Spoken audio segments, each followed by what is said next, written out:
할렐루야. 오늘도 우리 하나님 아버지 주 예수 그리스도로부터 은혜와 평강이 여러분의 삶과 가정 가운데 함께 하시기를 축복합니다.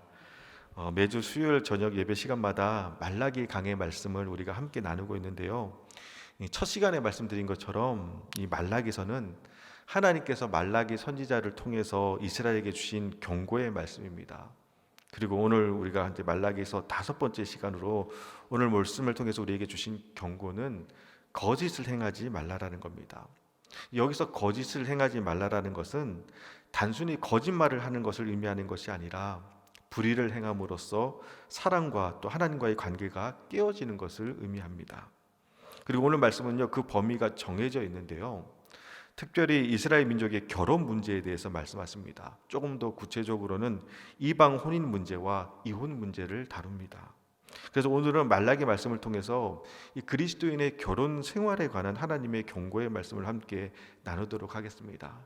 결혼 생활이라는 범위가 정해져 있다 보니 또 이 말씀의 거리감이 느껴지시는 분도 계실 거고, 또 말씀이 강했다 보니까 조금 지루하게 느껴지실 수도 있을 텐데요. 그래도 결혼과 가정에 대한 말씀을 통해서 언약의 백성을 향한 하나님의 마음을 함께 나누는 시간이 되기를 소원합니다.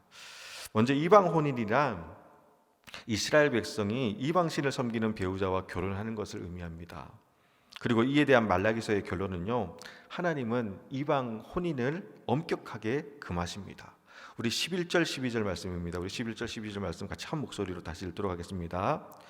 유다는 거짓을 행하였고 이스라엘과 예루살렘 중에서는 가증한 일을 행하였으며 유다는 여호와께서 사랑하시는 그 성결을 욕되게 하여 이방신의 딸과 결혼하였으니 이 일을 행하는 사람에게 속한 자는 깨는 자나 응답하는 자는 물론이요 만군의 여호와께 제사를 드리는 자도 여호와께서 야곱의 장막 가운데서 끊어버리시리라. 아멘.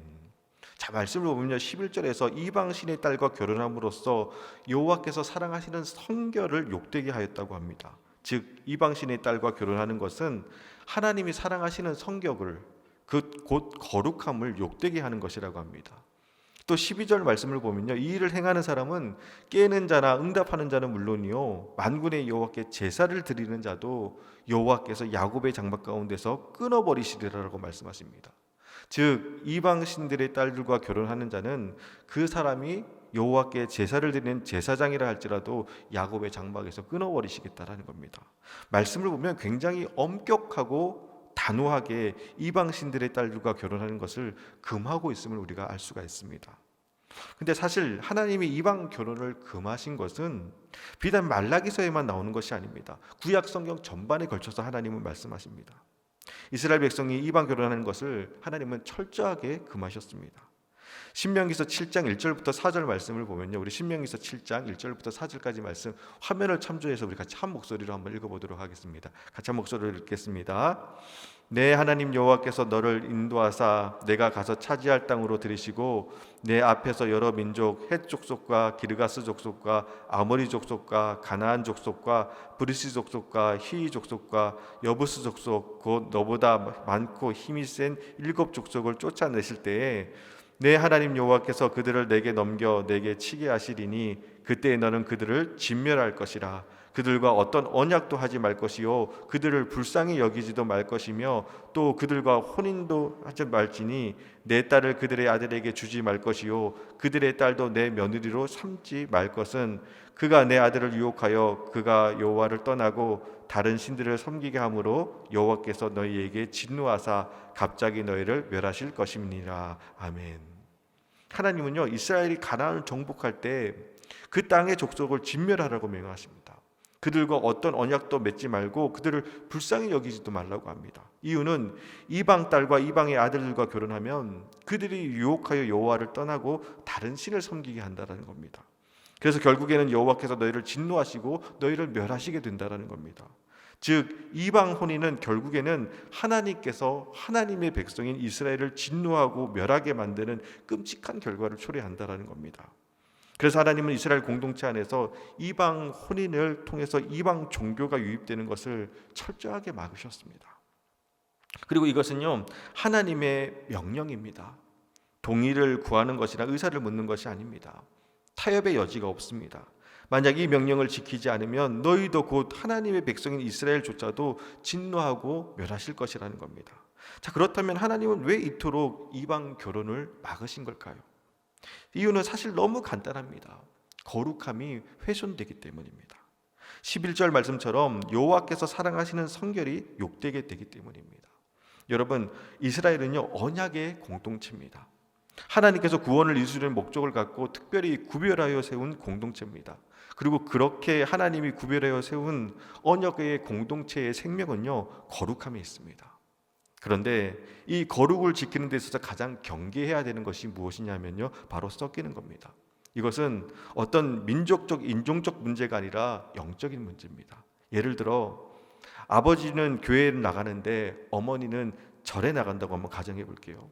집 한쪽 벽면에는 십자가가 붙어 있는데 다른 한쪽 벽에는 불상이 세워져 있습니다. 한쪽에서는 할렐루야 할렐루야 하며 찬양을 부르는데 다른 쪽에서는 나미아비타불 관세음보살하며 연부를 외웁니다. 근데 그러면 안 된다라는 겁니다. 각자의 종교의 자유를 인정해 줘야 하는 거 아닙니까 하고 생각하실지 모르지만 그게 아니라는 겁니다. 하나님이 당신의 백성들에게 원하시는 것은 오직 유일한 하나님이 되기를 원하십니다. 여러분, 우리 하나님은요 질투하시는 하나님이십니다. 내 백성이 다른 신을 섬기는 것을 용납하지 않으십니다. 여러분, 하나님이 이스라엘 백성이 언약을 주시면서 신신당부한 것이 있는데 그것이 무엇이냐면요 쉐마라고 하죠. 신명기서 6장 4절 5절 말씀, 우리 같이 화면을 참고해서 같이 한 목소리를 읽도록 하겠습니다. 이스라엘아 들으라, 우리 하나님 여호와는 오직 유일한 여호와시니 너는 마음을 다하고 뜻을 다하고 힘을 다하여 내 하나님 여호와를 사랑하라. 아멘. 이스라엘아 들어라, 쉐마, 명심해라, 마음에 새겨라. 우리 하나님 여호와는 오직 유일한 여호와시니, 오직 유일한 여호와시니. 근데 여러분, 이방 혼인을 하면요 오직 유일한 여호와시니가 안 되는 겁니다. 배우자가 섬기는 이방 신들이 그대로 들어오는 겁니다. 지혜의 왕이었던 솔로몬이 나중에 타락하고 실패하고 무너진 이유가 뭔가요? 바로 이방 혼인 때문이었습니다. 열왕기상 11장 1절 말씀을 보면요 제가 읽어드릴게요. 솔로몬 왕이 바로의 딸 외에 이방의 많은 여인을 사랑하였으니 곧 모압과 암몬과 에돔과 시돈과 헷 여인이라. 수많은 이방 여인들과 통혼하게 되었고 결국에는 하나님께서 진노하십니다. 그래서 열왕기상 11장 11절 말씀을 보면 내가 반드시 이 나라를 내게서 빼앗아 내 신하에게 주리라 라고 하나님이 진노하셨고 멸하셨습니다. 지혜의 왕인 솔로몬 왕이 무너진 것은 이방 혼인을 통해서 하나님이 사랑하시는 성결을 욕되게 하였기 때문입니다. 뿐만 아니라 하나님이 이방 결혼을 하지 말라고 하신 또 다른 이유는요 다르기 때문입니다. 고린도후서 6장 14절 말씀을 보면요 제가 읽어드릴게요. 너희는 믿지 않는 자와 멍에를 함께 매지 말라. 의와 불법이 어찌 함께하며 빛과 어둠이 어찌 사귀며. 멍에는 여러분 서로 맞아야 됩니다. 서로 맞지 않으면 이제 피차 힘듭니다. 소 두 마리가 함께 멍에를 메고 있습니다. 그런데 한 마리는 가려고 하는데 한 마리는 가지 않으려고 한다면 어떻게 되겠습니까? 넘어지는 겁니다. 의와 불법, 빛과 어둠은 전혀 다릅니다. 공존할 수가 없습니다. 엄격히 구분됩니다. 타협점이 없습니다. 빛이 있는 곳에 어둠이 있을 수 없습니다. 성경 말씀은요 단호합니다. 틈을 주지 않습니다. 불신 결혼이 그렇다라는 겁니다. 믿지 않는 자와 결혼한다는 것은 서로 맞지 않는 자와 함께 멍에를 매는 것과 같습니다. 어쩌면 이 문제로 인해 지금 이 시간에도 어려움을 겪고 계신 분도 있으실 겁니다. 믿음이 다르면 인생길을 함께 걷는다는 것이 결코 쉽지가 않습니다. 간혹 믿음이 다른 것을 서로 이해하고 배려하고 잘 맞춰서 살아가면 되지 않나요? 라고 하실지 모르지만 그럼 우리 인생길이 꽃길만 있는 것은 아니잖아요. 때로는 가시밭길을 걷기도 할 것이고 또 때로는 돌짝밭길을 걷기도 할 겁니다. 그때마다 지고 있는 멍에가 달라서 서로 힘들고 아프고 어렵게 되는 겁니다. 그래서 믿음의 사람은요 믿음의 사람과 결혼하는 것이 가장 좋습니다. 물론 때로는 믿지 않는 사람과 결혼해서 그 가정의 선교사로 또는 전도자로 들어가서 영혼을 구원하면 되지 않느냐라고 생각하시는 분도 계실 겁니다. 그리고 실제로 믿음이 없는 사람과 결혼해서 배우자를 믿음의 사람으로 세워가는 사례도 종종 있습니다. 그런데 이런 사례는 종종 있는 것이고요. 믿음이 약해지거나 믿음 생활에 여러 가지 고충과 어려움을 겪거나 믿음의 갈등으로 인해서 심지어 믿음을 잃어버리는 경우가 훨씬 더 많습니다. 앞으로 결혼을 하실 분은 또 결혼할 자녀가 있으시다면요, 가장 먼저 그리고 가장 중요하게 여겨야 되는 것이 바로 믿음입니다. 그런데 안타까운 것은 믿음이 가장 먼저고 가장 중요한데 하나님을 믿는다고 하면서도 영적인 이스라엘이라고 하면서도 여러분 우리의 모습을 보면요, 믿음보다는 세상의 기준이 앞설 때가 더 많습니다. 얼마 전에 제가 우연히 유튜브에서 짧은 영상을 봤는데요, 어떤 한 남성이 결혼 승낙을 받기 위해 여자친구 부모님을 만났습니다. 유튜브 영상이 이렇게 나오더라고요. 영상에서 남성은 나이도 많고 또 못생겼습니다. 거기다가 여성 집안은 독실한 기독교 집안인데 남성은 불교 신자였습니다. 거기다가 백수예요. 이 여자친구 부모님은 모든 게 다 탐탁치 않았습니다.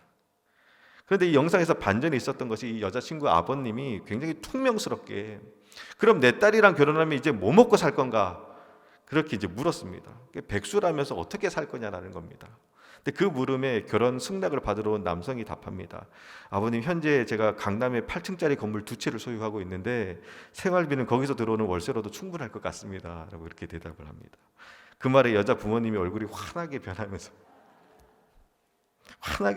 그 전에 그 냉랭했던 분위기는 다 사라지고 박서방 시간도 늦었는데 오늘은 우리 집에서 자고 가게나 하고 이렇게 영상이 딱 끝납니다. 현재 우리 결혼 문화를 풍자해서 만든 영상이라 조금 설정이 과하긴 하지만 그럼 어쩌면 이것이 솔직한 우리의 모습이 아닐까요? 근데 여러분, 이스라엘 민족의 이방 혼인도 이랬습니다. 실제로 당시에는 경제적인 문제로 이방 결혼을 한 사람이 되게 많았습니다. 당시 유대인들은 포로로 지내다가 돌아왔기 때문에 살기가 매우 어려웠습니다. 그래서 경제적으로 넉넉해지기 위해서 주변에 있는 힘 있는 족속들과의 결혼을 많이 했습니다. 현실적인 필요를 쫓다 보면 이처럼 세상과 타협하게 되는 겁니다. 하나님은 이방 결혼을 금하셨는데, 그리고 이것은 비단 결혼 문제만이 아니라 우리 인생의 전반에 걸쳐진 문제이기도 합니다. 지금 여러분은 하나님의 말씀과 현실적인 필요 이 둘 중에 어느 것이 더 중요하신 거예요? 고민이 될 겁니다. 이방신들을 섬기는 이들의 부유함과 화려함에 이 마음이 흔들리기도 할 겁니다. 그러나 여러분, 우리는 꼭 기억해야 됩니다. 우리는요, 언약의 백성들입니다. 언약의 백성들은요, 하나님의 말씀이 우선입니다. 물론 우리가 살아가는 데는 떡이 필요합니다. 하지만 떡과 말씀 둘 중에 하나를 택해야 한다면 우리는 말씀을 택해야 됩니다. 우리는 떡으로 사는 사람들이 아니라 하나님의 말씀으로 살아가는 하나님의 백성들이기 때문입니다. 바라기는 어떤 상황 속에서도 하나님의 말씀이 우선이고 하나님의 말씀이 먼저고 하나님의 말씀이 최선이고 하나님의 말씀이 최고가 되는 저와 여러분이 되기를 주님 이름으로 축원합니다. 다음으로 두 번째로 거짓을 행하지 말라라는 것은요, 여러분, 이혼에 대한 경고입니다. 이것도 결론부터 말씀을 드리면요, 하나님은 이혼을 싫어하십니다. 우리 14절 말씀입니다. 우리 14절 말씀 우리 같이 읽겠습니다. 너희는 이르기를 어찌 됨이니까 하는도다. 이는 내와 어려서 맞이한 아내 사이에 여호와께서 증인이 되시기 때문이라. 그는 내 짝이요 너와 서약한 아내로 돼 내가 그에게서 거짓을 행하였도다. 아멘. 말씀을 보면요, 어려서 맞이한 아내에게 거짓을 행하지 말라라고 말씀하십니다. 오늘 말씀에 나오는 여러분 어린 시절에 결혼해서 고생을 함께 많이 한 아내를 사자성어로 여러분 뭐라고 하는지 아세요? 어떤 분은 이 분을 위해 평생 원수라고 그렇게 대답하더라고요. 평생 원수. 근데 사실 답은 조강지처라고 합니다. 조강지처. 여기서 조란 단어는 술찌개입니다. 술찌개미. 술찌개미는 옛날에 막걸리 만들 때 막걸리 걸러내고 체에 남은 그 찌꺼기 같은 것이 바로 술찌개미입니다. 근데 이것이 바로 조강지처 할 때 그 조자입니다. 어려울 때 먹을 게 없어서 술 발효시키면서 남은 찌꺼기를 함께 먹으면서 그렇게 부부 생활을 했다는 겁니다. 그리고 강이라는 것은요, 겨강자입니다. 쌀, 겨. 조와 마찬가지로 먹을 것이 없어서 겨를 먹은 겁니다. 그래서 조강지처라는 말은 술찌개미나 겨 같은 것을 함께 먹으며 고생한 아내라는 겁니다. 근데 말씀을 보면 어려서 결혼한 아내, 즉 조강지처는 내 짝인 동시에 하나님과 서약을 한 존재라는 겁니다. 그래서 아내에게 거짓을 행하는 것은 하나님과의 서약을 어기게 되는 것이라는 겁니다. 사실 하나님이 이혼을 금하신 이유는 너무나도 간단합니다. 서약을 했으니 그 서약을 지키라는 겁니다. 그리고 또 15절 말씀을 보면요, 우리 또 15절 말씀 같이 한 목소리로 읽도록 하겠습니다. 15절입니다. 그에게는 영이 충만하였으나 오직 하나를 만들지 아니하셨느냐? 어찌하여 하나만 만드셨느냐? 이는 경건한 자손을 얻고자 하심이라. 그러므로 내 심령을 삼가 지켜 어려서 맞이한 아내에게 거짓을 행하지 말지니라. 아멘.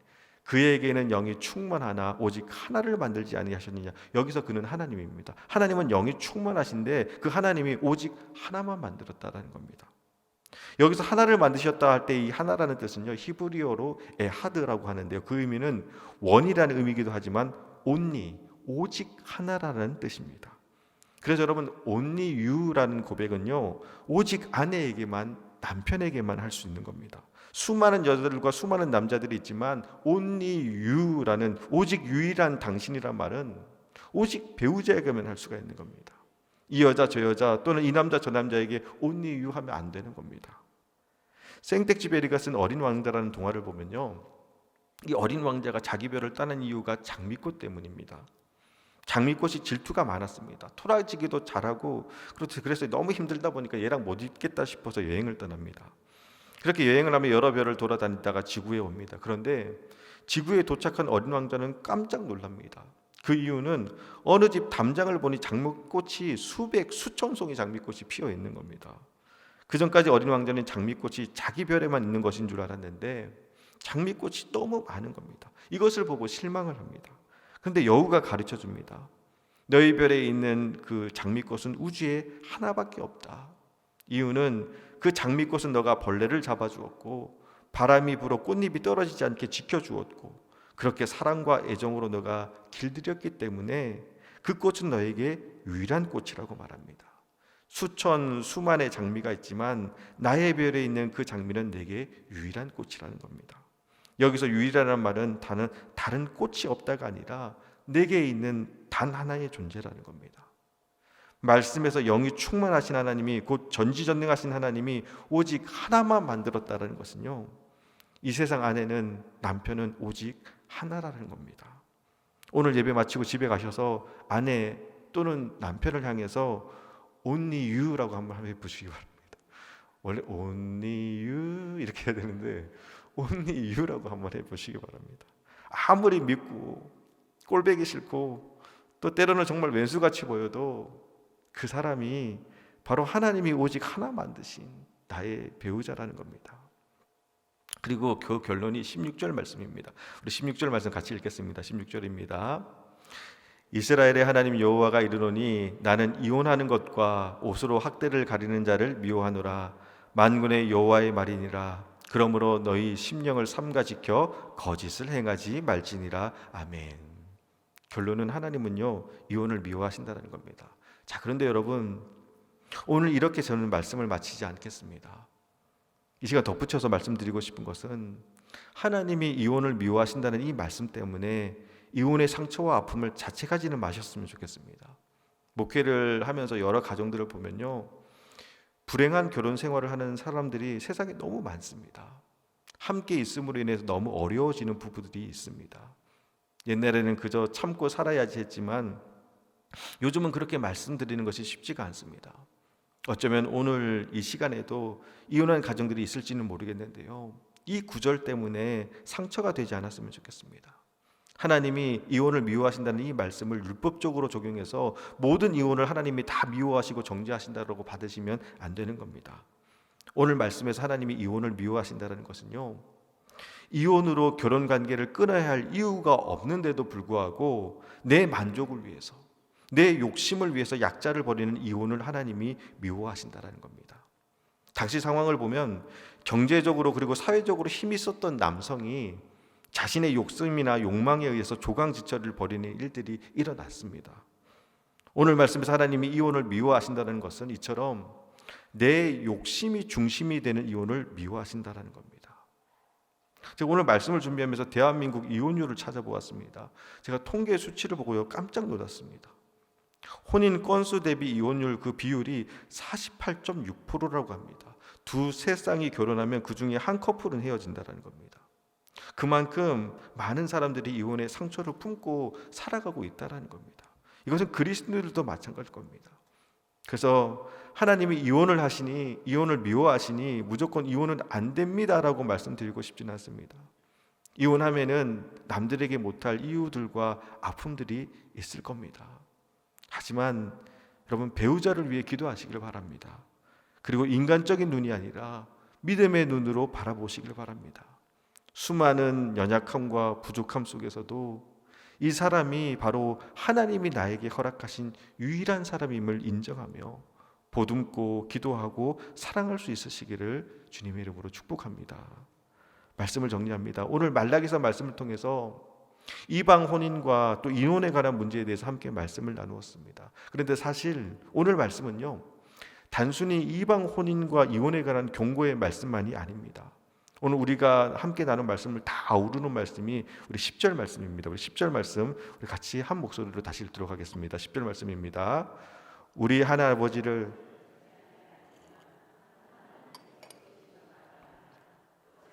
우리가 각 사람 각 형제에게 거짓을 행하여 우리 조상들의 언약을 욕되게 하느냐. 아멘. 자, 말씀을 보면요, 우리는 한 아버지를 가지지 아니하느냐, 한 하나님께서 지은 바가 아니냐라고 말씀하고 있습니다. 우리는 한 아버지를 가지고 있고 한 분 하나님께 지은 바 된 하나님의 백성들이고 언약의 백성들이라는 겁니다. 그러니 그것이 형제와의 갈등이든 이방 혼인의 문제든 이혼의 문제든 언약의 백성답게 살아가라는 겁니다. 너희들은 내가 지명하여 부른 언약의 백성들이니 거짓을 행하며 살면 안 된다라는 겁니다. 하나님이 말라기 선지자를 통해서 이스라엘에게 주신 그 경고의 중심에는 바로 구별된 백성으로 살아가라는 겁니다. 여러분, 우리는요, 언약의 백성으로서의 티가 나야 됩니다. 강남에 수십 채 건물을 가진 사람이 프로포즈를 해도 믿음이 없어서 당신은 안 됩니다라고 말할 수 있는 그런 구별됨. 세상 사람들은 미쳤다고 왜 그렇게 좋은 자리를 마다하냐고 포기하냐고 말해도 나는 강남의 수십 채 건물보다 하나님의 말씀이 우선이라고 말할 수 있는 그 믿음의 기쁨.